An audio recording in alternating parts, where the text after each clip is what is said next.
नमस्ते, मी आज धपाटे बनवते आहे। हे धपाट्याचं साहित्य आहे। हे तांदळाचं पीठ आहे, हे गव्हाचं पीठ आहे, हे ज्वारीचं पीठ आहे, हे चण्याचं पीठ आहे म्हणजे बेसन आहे, हा कांदा आहे म्हणजे हे कांदे 2 कापून घेतले आहेत, ही कोथिंबीर आहे, हे इथे हे अद्रक लसूणची पेस्ट आहे, मीठ आहे, जिरं आहे, हे लाल मिरची पावडर म्हणजे घरातलाच मसाला आहे, हे ओवा आहे आणि हे तीळ आहे, ही हळद आहे, हे पाणी आहे आणि हे तळण्यासाठी तेल आहे। आता मी तुम्हाला हा हिंग आहे म्हणजे थोडासा घ्यायचा आहे। आता मी तुम्हाला हे पीठ घेऊन दाखवते। हे तांदळाचं पीठ आहे, याचं 2-3 चमचे असं घ्यायचं। हे गव्हाचं पीठ आहे, हे 2 चमचे असे घ्यायचे। हे ज्वारीचं पीठ आहे, हे अर्धी वाटी आहे म्हणजे हे असं पूर्ण घ्यायचं। आणि हे बेसनचं पीठ आहे, हे 2 चमचे असं घ्यायचं। आता त्याच्यामध्ये हा कांदा टाकायचा आहे, 2 कांदे घेतले बारके बारके। त्याच्यामध्ये ही कोथिंबीर घ्यायची,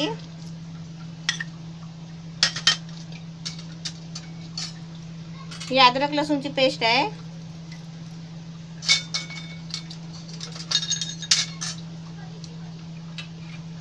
हे चवीपुरतं पीठ घ्यायचं, मीठ घ्यायचं आहे,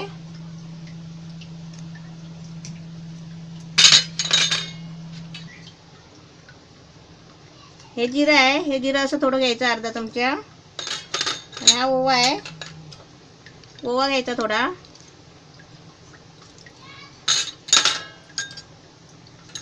हे लाल मिरची पावडर,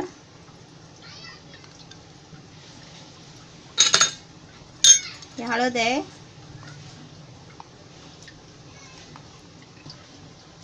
आणि हा थोडासा हिंग घेते, थोडासा हिंग घ्यायचा। आता हे सर्व आहे ना मिश्रण मी सर्व एकत्र करून घेते। हे आता सर्व मिश्रण आहे ना एकत्र करून घ्यायचं। हे माझं घरगुती धपाटे आहे, सर्व घरगुती पीठ घेतलं आहे। हे पहिलं असं सगळं मिश्रण आहे ना असं सर्व एकत्र करून घ्यायचं। नंतर थोडं त्याच्यामध्ये तेल टाकून आहे ना पाण्याने घट्ट एकदम मळून घ्यायचं आहे। कांदा कसा त्याच्यामध्ये उभा चिरायचा, तुकडे नाही करायचे कांद्याचे।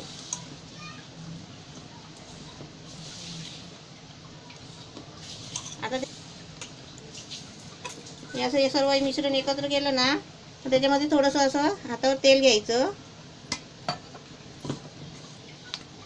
तेल सर्व म्हणजे असं मिश्रणमध्ये तेल असं मिक्स करायचं।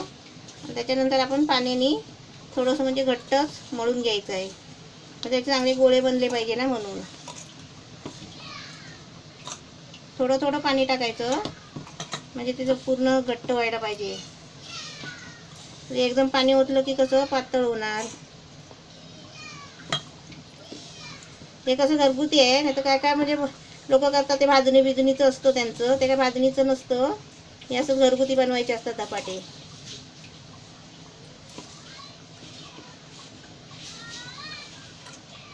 त्याच्यामध्ये आपण कसं कुठली पालकची भाजी पण वापरली तरी चालेल, कोबी वापरला तरी चालेल। असं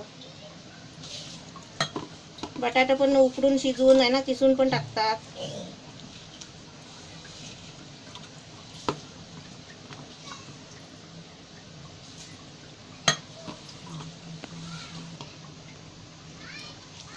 हे असं मळून झालंय, असं चांगलं म्हणजे असं सुक्कच मळायचं, जास्त पातळ नाही मळायचं कारण ते मग थापटून येणार नाहीत ना म्हणून चांगलं सुक्कं मळायचं। आता जे आपल्याला कसे प्रकारचे बनवायचे आहेत ना त्या पद्धतीने तेवढे गोळे करून घ्यायचे। लय मोठे पाहिजे तर मोठे करायचे, छोटे छोटे करायचे असतील तर छोटे गोळे करायचे। म्हणजे गोळे करून पहिले घ्यायचे म्हणजे आपल्याला ते म्हणजे असे थापटायला बरे, म्हणजे जरा थापटतात म्हणजे कसे धपाटे म्हणजे एखाद्या मुलाच्या पाठीवर कसं धपाटा मारतात तसं, तशा प्रकारचे धपाटे आहेत।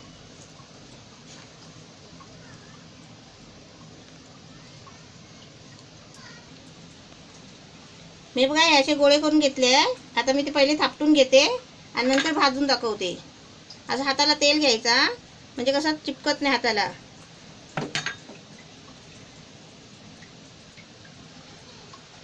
असं हाताला तेल लावलं आहे आणि असा हाता गोळा घ्यायचा, म्हणजे कसं ते तेलामध्येच भाजायचे आहेत ना, म्हणून ह्याला कसं असं थापटायचं. धपाटे म्हटल्यावर त्याला थापटायला लागतात असं जोरात.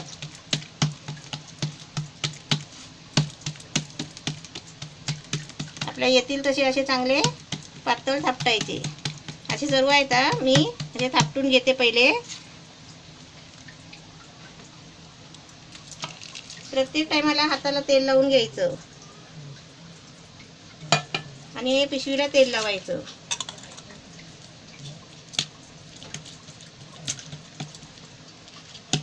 हे कशी माझी घरगुती, म्हणजे मी स्वतःच्या मनानेच करते. असं मी कोणाचं बघत नाही, काय नाही. हे घरामध्येच पीठ होतं तांदळाचं वगैरे. आपल्याला मोठे पाहिजे तर मोठे बी करू शकता, पण आता तुम्हाला दाखवायचे आहेत ना, म्हणून मी छोटे करते. असे थापटायचे जोरात, म्हणजे त्याला धपाटे बोलतात. हे आता मी असे सर्व थापटून घेतले आहे. आता मी तुम्हाला भाजून दाखवते. गॅस पेटवलाय, तवा ठेवलाय. आता तव्यावर आहे ना थोडं तेल टाकते.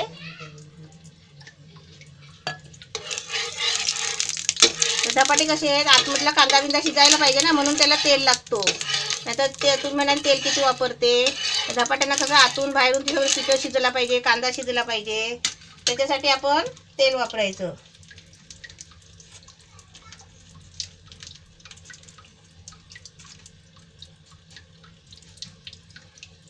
असे करून आहे ना एक एक करून म्हणजे भाजून काढायचे. ते सगळे तव्यावर नाही टाकायचे, एक एक करूनच चांगला भाजून काढायचा.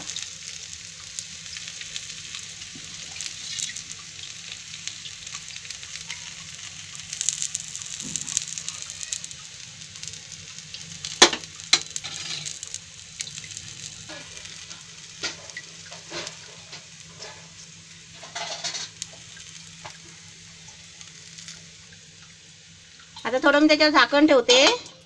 का माहिती आहे, म्हणजे तो वाफेने शिजतो ना, आतून बाहेरून ते शिजेल, म्हणून तर थोडं झाकण ठेवायचं.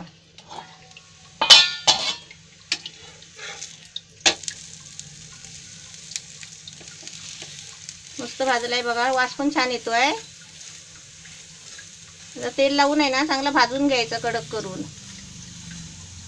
पण झाकण ठेवायचं टाकल्या टाकल्या, म्हणजे कसं आतून शिजतो चांगला.